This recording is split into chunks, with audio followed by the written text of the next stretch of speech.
18 তারিখে যেটা আসলে মূল উৎস ছিল, আপনারা জানেন যে যেই দিন আসলে ঘটনাটা খুব দ্রুত গুজবটা ছড়াচ্ছে, সেই দিন কিন্তু তারা 100% আর কি মানে টেক ডাউন করেছে এবং রেসপন্ড করেছে।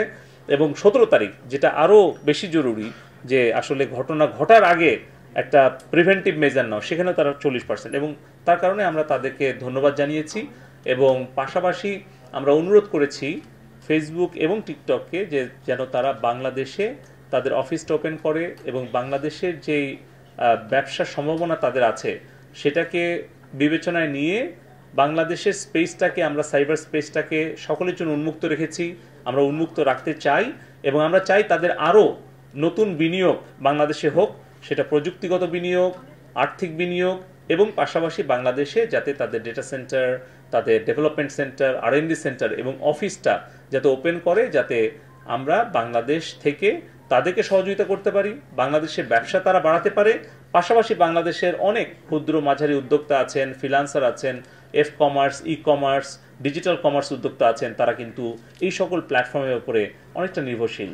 অতএব আমরা একসাথে মিলেই 41 সালে একটি উন্নত, সমৃদ্ধ, নিরাপদ একটি স্মার্ট বাংলাদেশ গড়ে তুলতে চাই। এটাই ছিল আজকে আমাদের আলোচনা বিষয়বস্তু। আপনাদের সকলকে আন্তরিক ধন্যবাদ এবং কৃতজ্ঞতা। এবং সব শেষে আমরা বলতে চাই যে আমরা আজকে বিকালের মধ্যে আমরা যে সকল সোশ্যাল মিডিয়া প্ল্যাটফর্ম আমরা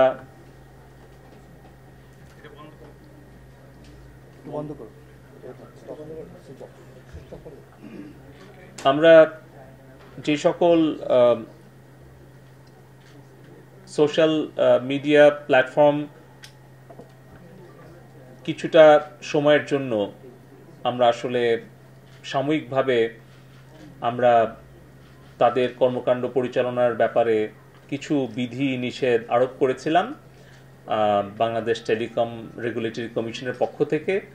আমরা সার্বিক বিবেচনা করে আমাদের ফ্রিল্যান্সার, কমার্স উদ্যোক্তা, আমাদের ব্যবসায়িক সম্প্রদায় এবং হয়তো স্কুল, কলেজ, শিক্ষা প্রতিষ্ঠান এগুলো এখন সাময়িকভাবে বন্ধ আছে, কিন্তু আমাদের ছাত্র, ছাত্রী, শিক্ষক, গবেষক তারা বিভিন্ন প্ল্যাটফর্মে কিন্তু তারা শিক্ষা কার্যক্রম চালাতে চায়। সেক্ষেত্রেও কিন্তু ফেসবুক, টিকটক, ইউটিউব এই প্ল্যাটফর্মগুলো বেশ প্রয়োজনীয় প্ল্যাটফর্ম, এটা আমরা মনে করি। কিন্তু সাময়িকভাবে কিছু বিধিনিষেধ আমরা আরোপ করতে বাধ্য হয়েছিলাম।